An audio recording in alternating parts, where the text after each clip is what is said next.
والد کے لیے حدیث کے الفاظ ہیں، رسول اللہ صلی اللہ علیہ وسلم نے ماں کا حق اور قرآن نے ماں کا حق 3 گنا تو رکھ دیا، لیکن یہ کبھی مت سوچیے گا کہ والد کا حق کم ہے۔ حدیث کے الفاظ ہیں،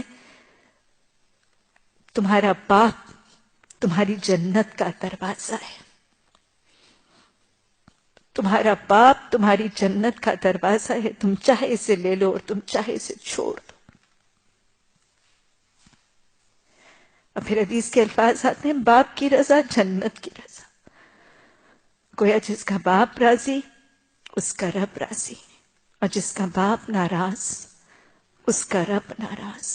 جنت کا راستہ بھی اور جنت کا دروازہ بھی باپ سے ہے، اور رب کی رضا اور رب کی ناراضگی بھی باپ کے ساتھ منسوب ہے۔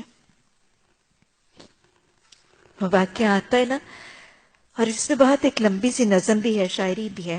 عربوں کے اندر شاعری کا رجحان بہت زیادہ تھا، اور ایک بہت خوبصورت سی اس میں شاعرانہ انداز میں بھی ایک شاعر نے اس واقعے کو لکھا ہے۔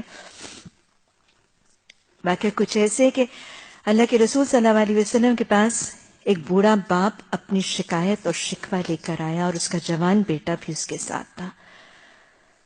باپ نے اپنے بیٹے کو دکھا کر رسول رحمت صلی اللہ علیہ وسلم سے اپنی حالت زار بیان کی۔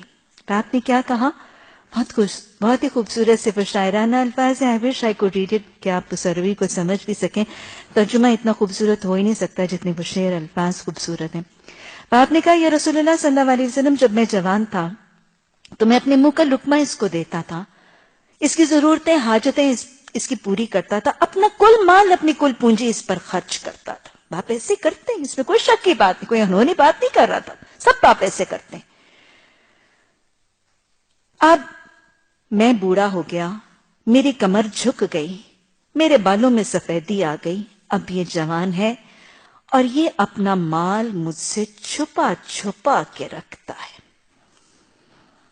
راوی کہتے ہیں کہ رسول اللہ صلی اللہ علیہ وسلم کو جو باپ نے اپنے بڑھاپے اور اپنی جوانی کے یہ واقعات کا اور اپنے بیٹے کا یہ شکوہ اس کے رویے کا کیا، رسول رحمت صلی اللہ علیہ وسلم کی آنکھوں سے آنسو جاری ہو گئے، اور کہتے ہیں کہ اتنا آپ صلی اللہ علیہ وسلم کی آنکھوں سے آنسو جاری ہو گئے کہ آپ کی داڑھی مبارک تر ہو گئی، اور آپ صلی اللہ علیہ وسلم نے پھر کچھ وقفے کے بعد اس بیٹے کے سینے پر آپ صلی اللہ علیہ وسلم نے ہاتھ مار کر کچھ فرمایا۔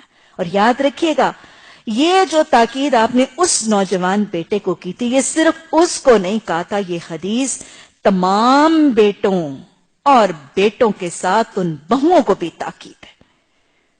آپ صلی اللہ علیہ وسلم نے اس بیٹے کے سینے پر ہاتھ مار کے فرمایا تھا، سن، تو اور تیرا مال تیرے باپ کے ہیں۔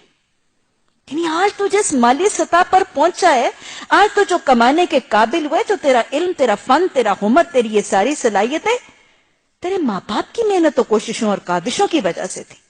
آج تو جس مقام پر کھڑا ہے، آج تو جو کما رہا ہے، یہ کس وجہ سے کما رہا ہے؟ انہوں نے تجھے پڑھایا لکھایا، تجھ پر جتن کیے، تجھ پر محنتیں مشقتیں کی، تجھے یہ سارا فن ہنر صلاحیتیں دی کہ آج تو کمانے کے قابل ہو۔ سن، تو اور تیرا مال تیرے باپ